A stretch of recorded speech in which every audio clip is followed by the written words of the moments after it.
বন্ধুরা, আমি শুভম দত্ত আর তোমরা দেখছো সামার অফ শুভম SOS। তো SOS এর প্রথম পার্টেই আমরা কথা বলছিলাম ইন্ডিয়ান আর্ট সম্বন্ধে। আমরা কথা বলছিলাম ভারতে চিত্রশিল্পের কীভাবে উৎপত্তি হয়েছে এবং যুগের সাথে সাথে কীরকমভাবে পরিবর্তন হয়েছে। এবং আমরা ডে ওয়ানে ডিসকাস করছিলাম যে Indian tribal art and folk আর্টকে নিয়ে, এবং আমরা বেশ কিছু এক্সাম্পলও দিয়েছিলাম। এবং তারপরে আমরা বেশ কিছু ইন্ডিয়ান আর্টকে নিয়ে কথা বলেছি। আমরা কথা বলেছি তার অরিজিন, তার থিম, তার টেকনিক সম্বন্ধে। এবং হ্যাঁ, আমি তোমাদেরকে সবাইকে বলবো যে ডে ওয়ানটা কিন্তু মাস্ট ফলো করো, কারণ ডে ওয়ানে মেজর পোর্শন ডিসকাশন হয়েছে এবং তারপরে আমরা প্রত্যেক দিন দুটো দুটো করে ইন্ডিয়ান আর্টকে নিয়ে কথা বলেছি, যাতে তোমরা যাতে নলেজ গেইন করতে পারো। খুবই সিম্পলভাবে কথা বলেছি। আর আজকে হচ্ছে আমাদের ডে 7, আর আজকে আমরা আরও দুটো ইন্ডিয়ান আর্টকে নিয়ে কথা বলবো। প্রথমেই যে ইন্ডিয়ান আর্টটাকে নিয়ে কথা বলবো সেটা হচ্ছে চিত্রকাতি পেন্টিং। তো মহারাষ্ট্র এবং অন্ধ্রপ্রদেশ, কর্ণাটকা, সেই সমস্ত জায়গার কিছু মানুষ আছে যাদেরকে বলা হয় হচ্ছে চিত্রকাতিস। তারা কি করতো, এক গ্রাম থেকে অন্য গ্রামে যেত এবং পৌরাণিক কাহিনীকে পাঠ করত। এবং তারা এই কাহিনীগুলো পাঠ করতো হচ্ছে কিছু স্ক্রলের মাধ্যমে। কিছু তাদের কাছে হয়তো পেপার শিট থাকতো যেখানে এরকম স্টোরি কিছু কিছু পোর্শন আঁকা থাকতো, এবং সেইগুলোর মাধ্যমে তারা কি করতো, পৌরাণিক কাহিনীগুলো মানুষের সামনে বলতো এবং তারা কিছু অর্থ উপার্জন করতো। তো এইভাবেই লক্ষ্য করা যায় এই চিত্রকাতি পেন্টিং। তবে হ্যাঁ, এই চিত্রকাতি পেন্টিংয়ের মেজর কনসেপ্টটাই হচ্ছে যে হ্যাঁ, স্টোরি টেলিং। তার থেকে শুরু করে আমরা দেখতে পাই যে একটা বান্ডিল লক্ষ্য করা যায়, যে হ্যাঁ, এই স্টোরির যে এই যে এতগুলো যে পেজ থাকতো, যে এর যে বান্ডিলটা, তাকে বলা হয় হচ্ছে পুঁথি। এবং এই পুঁথিগুলো না পুরো ঝোলানো থাকতো, একটা কাঠির মাধ্যমে ঝোলানো থাকতো, আর এইভাবেই তারা স্টোরি টেল করতো। তবে হ্যাঁ, এই যে স্টোরি টেলিং, এই যে টাইপটা, এটা কিন্তু দু টাইপের হয়। একটা হচ্ছে যেটা আমরা দেখতে পাই যে রিলিজিয়ান বেস, মানে ধর্মের ওপর বেস করে। আরেকটা হচ্ছে ধর্ম নিরপেক্ষ। যে পেন্টিংগুলো ধর্মের ওপর বেস করেছিল সেগুলো আমরা দেখতে পাই যে হ্যাঁ, ফেস্টিভ্যাল টাইমে ধরো কোনো পৌরাণিক কাহিনী পাঠ করা হচ্ছে, এরকম পারফর্ম করা হচ্ছে, সেটা হতে পারে গান গেয়ে, সেটা হতে পারে নাটকীয় ভঙ্গিতে, সেটা আমরা দেখতে পাই। আর অপরদিকে যেটা ধর্ম নিরপেক্ষ, সেটা দেখতে পাওয়া যায় যে হ্যাঁ, হয়তো সমাজের কোনো একটা রূপকে তুলে ধরা হয়েছে, তার থেকে শুরু করে কিছু হয়তো মজা করে কোনো একটা কাহিনী বানানো হয়েছে, সেটা একটা এন্টারটেনমেন্ট পারপাসে ইউজ করা হয়ে থাকে। এবার যদি আমরা একটুখানি চিত্রকাতির থিমকে নিয়ে কথা বলি, তো বেসিক্যালি আমি বললাম যে এটা একটা স্টোরি টেলিং পেন্টিং। তো এখানে দেখতে পাওয়া যায় যে হ্যাঁ, রামায়ণ, মহাভারত, তার থেকে শুরু করে পৌরাণিক যে বড় বড় যে লেজেন্ডসটা রয়েছে, তো তাদের কাহিনীর ওপর বেস করে কিন্তু এই পেন্টিং করা হয়ে থাকে। এবং দেখতে পাওয়া যায় যে হ্যাঁ, মানুষজন কী করে, যে এটাকে পারফর্ম করে, একটা লং টাইম ধরে পারফর্ম করে, যাতে মানুষের মধ্যে এই পৌরাণিক কাহিনীগুলোকে তুলে ধরতে পারে। এবং জেনারেশনের পর জেনারেশনের কাছে কিন্তু এই পেন্টিংয়ের মাধ্যমেই কিন্তু এই কাহিনীগুলোকে তুলে ধরা হয়। এবং সত্যি বলতে গেলে এটা কিন্তু খুবই ফেমাস, যে মানুষজন এক জায়গা থেকে অন্য জায়গায় ট্রাভেল করছে এরকম এত এত পুঁথিকে নিয়ে, এবং তারা সেটাকে ডিফাইন করছে, এরকমভাবে স্টোরি টেলিং করছে। এবং এই যে চিত্রকাতিসটা যে পারফর্ম করে, তো এটাকে বলা হয় হচ্ছে কথা। বেসিক্যালি এই পারফরমেন্সটা দেখতে পাওয়া যায় যে হ্যাঁ, হয়তো কোনো মার্কেট প্লেসে, তার থেকে শুরু করে বাগানে, এবং কিছু না কিছু ফেস্টিভ্যাল, সেটা হতে পারে হ্যাঁ কোনো ভগবানের পুজো থেকে শুরু করে, বিবাহ থেকে শুরু করে, বাচ্চার জন্ম থেকে শুরু করে, তো সেই সমস্ত রিচুয়ালেও কিন্তু এই পারফরমেন্স করা হয়ে থাকে। এবার যদি আমরা একটুখানি টেকনিককে নিয়ে কথা বলি, তো এখানে খুবই সিম্পলভাবে পেন্টিংগুলোকে করা হয়ে থাকে। এখানে দেখতে পাওয়া যায় যে একটুখানি ডার্ক করে, বোল্ড করে ক্যারেক্টারগুলোকে ডিফাইন করা হয়। তার থেকে শুরু করে ক্যারেক্টারের যে কালারগুলো হয় সেগুলো খুবই প্লেন হয়। তার থেকে শুরু করে আমরা ডিফারেন্ট ক্যারেক্টার না ডিফারেন্ট কালারের ওপর বেস করে দেখতে পাওয়া যায়। তার থেকে শুরু করে কালারের মধ্যেও একটা ইমোশন থাকে। তার থেকে শুরু করে আমরা দেখতে পাই যে হ্যাঁ, পেন্টিংয়ের যে ফিগারগুলো থাকে সেগুলো একটুখানি ডিফারেন্ট অ্যাপ্রোচে হয়। একটুখানি তোমরা প্যাটার্নও লক্ষ্য করবে যে হ্যাঁ, ফেসের মধ্যে দেখতে পাওয়া যায়। তার থেকে শুরু করে এই পেন্টিংটা যেহেতু এরকমভাবে হয় যে হ্যাঁ, একটুখানি স্টোরি টেল।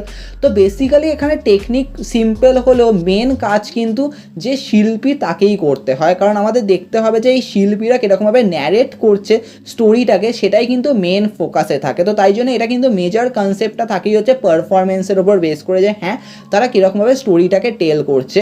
তো বেসিক্যালি চিত্রকাতি পেন্টিং এইভাবেই কিন্তু ফেমাস হয়েছে, যে হ্যাঁ, বিভিন্ন বিভিন্ন মানুষ হয়তো একটুখানি অর্থ উপার্জনের জন্য এই পেন্টিংকে ইউজ করছে, তার থেকে শুরু এই পেন্টিং বিক্রিও হয় আজকের দিনে।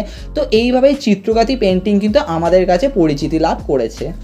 এবার আমরা যে ইন্ডিয়ান আর্টকে নিয়ে কথা বলবো, এটা খুবই প্রচলিত, সেটা হচ্ছে পটচিত্র অফ ওড়িশা। তো উড়িষ্যার পটচিত্র সত্যি বলতে গেলে খুবই ফেমাস। তার থেকে শুরু করে যদি আমরা একটুখানি পটচিত্রকে নিয়ে যদি কথা বলি, তাহলে পটচিত্রের যেই কথাটা, সেটা সংস্কৃত শব্দ, এবং পট কথার অর্থ হচ্ছে ক্যানভাস, মানে যার ওপর ছবি আঁকা হয়ে থাকে। সেটা হতে পারে পেপার, সেটা হতে পারে ক্লথ, আর চিত্র মানে তো বুঝতেই পারছো ছবি।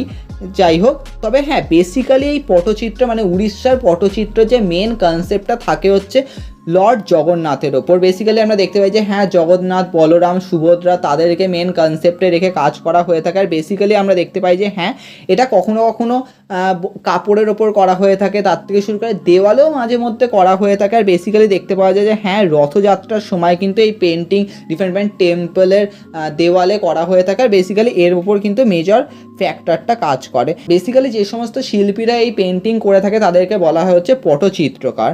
তবে হ্যাঁ ধীরে ধীরে কিন্তু এই পটচিত্র স্ক্রল পেন্টিংয়ে পরিণত হয়েছে এবং আমরা দেখতে পাই যে হ্যাঁ বাংলাতে দেখতে পাওয়া যায়, রাজস্থানে দেখতে পাওয়া যায়, সাউথ ইন্ডিয়াতে দেখতে পাওয়া যায়, তার থেকে শুরু করে কালীঘাট পেন্টিং বাংলায় তো খুবই ফেমাস, তার থেকে শুরু করে চিত্রকাতি পেন্টিং যে মহারাষ্ট্রতে দেখতে পাওয়া যায়। তো সেটাও কিন্তু মেজর কনসেপ্ট বলা চলে যে হ্যাঁ অনেকটা পটচিত্রের মতনই। আমি অলরেডি আগেই ডিসকাশন করলাম চিত্রকাতি পেন্টিং নিয়ে, তো সেটারও কিন্তু মেজর কনসেপ্টটা বলা চলে পটচিত্রের মতনও।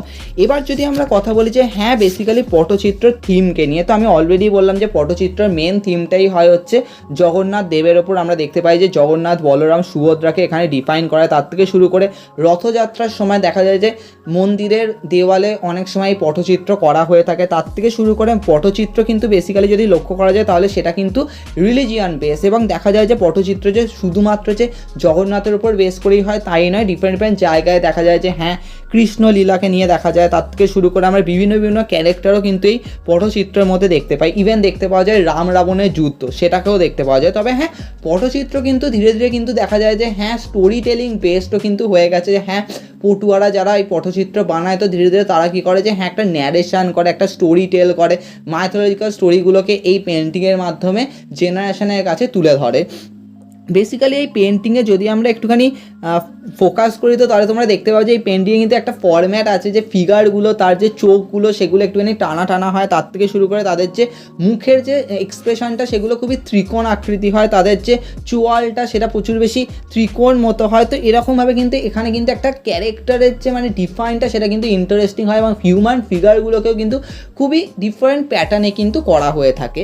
এবং এই পেন্টিংয়ে লক্ষ্য করা যায় একটুখানি ডেকোরেটিভ বর্ডার থেকে শুরু করে তার ব্যাকগ্রাউন্ডে যে একটা ওপরে একটা বর্ডার থাকে, একটা লেয়ার থাকে, তার থেকে শুরু করে এখানে যে পেন্টিংয়ের যে এক্সপ্রেশনগুলো সেগুলোও কিন্তু খুবই ইন্টারেস্টিং হয়। এবার যদি আমরা একটুখানি পেন্টিংয়ের টেকনিককে নিয়ে কথা বলি তো বেসিক্যালি এই পেন্টিং দেখতে পাওয়া যায় যে খুবই কালারফুল হয়, ডিফারেন্ট ডিফারেন্ট ক্যারেক্টারকে ডিফারেন্ট ডিফারেন্ট কালার দিয়ে করা হয়, ব্যাকগ্রাউন্ডের একটা কালার থাকে, আর সামনের দিকটায় প্রচুর বোল্ড করে করা হয়। তার থেকে শুরু করে আমরা দেখতে পাই যে হ্যাঁ শ্রীকৃষ্ণ যখন কালারটা করা হচ্ছে তখন ব্লু কালার ইউজ করা হচ্ছে, আদার ক্যারেক্টারকে আইদার পিঙ্ক দিয়ে করা হচ্ছে বা ইয়েলো কালার দিয়ে করা হচ্ছে। তার থেকে শুরু করে এই পেন্টিংয়ের মধ্যে যেহেতু আমরা বললাম যে রিলিজিয়ান বেস, তো ডিফারেন্ট ডিফারেন্ট ক্যারেক্টারকে ডিফাইন করা থেকে শুরু করে স্টোরি টেলিংও কিন্তু এই পেন্টিংয়ের মাধ্যমে দেখা যায়। তবে হ্যাঁ এটা ঠিক যে পটচিত্রকে আমি পুরোপুরি বলবো না যে স্টোরি টেলিং, কারণ পটচিত্রের যে সিনটা হয় না এটা ধীরে ধীরে কিন্তু স্টোরি টেলিং বেসড হয়েছে যখন স্ক্রল পেন্টিংয়ে রূপান্তরিত হয়েছে। কিন্তু তার আগে যদি তোমরা দেখো যে হ্যাঁ যখন যে সিঙ্গেল শিটে যে পটচিত্রগুলো তৈরি করা হয় না সেগুলো কিন্তু বেসিক্যালি স্টোরি টেলিং হয় না, সেখানে শুধুমাত্র বলা চলে যে হ্যাঁ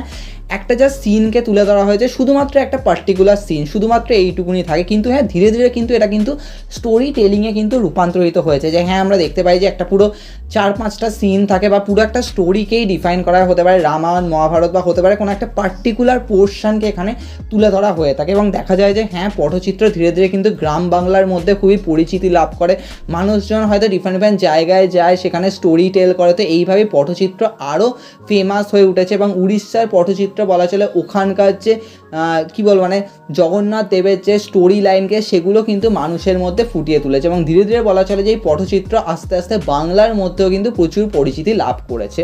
তো আজকে আমরা খুবই সিম্পলভাবে দুটো ইন্ডিয়ান আর্টকে নিয়ে কথা বললাম, আর তোমরা বুঝতে পারবে যে দুটো ইন্ডিয়ান আর্টের কিন্তু মেজর কনসেপ্ট কিন্তু সেম, কিন্তু হ্যাঁ ডিফারেন্ট অ্যাপ্রোচে বানানো হয়ে থাকে। তবে হ্যাঁ এইটা কিন্তু আমাদের মাথায় রাখতে হবে যে হ্যাঁ কোন পেন্টিংয়ের কী নাম, তার থেকে শুরু তাদের যে মেজর ডিফারেন্স, তো এই কনসেপ্টগুলো কিন্তু আমাদের মাথায় রাখতে হবে। তবে হ্যাঁ আমি খুবই হাইলাইট ডিসকাশন করলাম, কারণ আমার ভিডিও ছোটরাও দেখে বড়রাও দেখে, বা দেখো ছোটোদের কী হবে যে প্রচুর বোর ফিল করাবে, তাই জন্য খুবই সিম্পলভাবে ডিসকাশন করলাম। তবে হ্যাঁ তোমরা যদি ডিটেলসে জানতে চাও তাহলে আমি তোমাদেরকে বলবো যে তোমরা ডেসক্রিপশানে একটা লিঙ্ক পাবে যেখানে আমি অনেক বুক রেখেছি, তো ওখানে তোমরা ওই বুকগুলোকে ফলো করতে পারো, ওখানে কিন্তু অনেক ডিপ কনসেপ্টে লেখা রয়েছে। তবে হ্যাঁ ছোটোদের জন্য বলবো যে শুধুমাত্র এই পেন্টিংয়ের নামগুলো জেনে রাখো আর কীরকম দেখতে হয় সেইগুলো জেনে রাখো।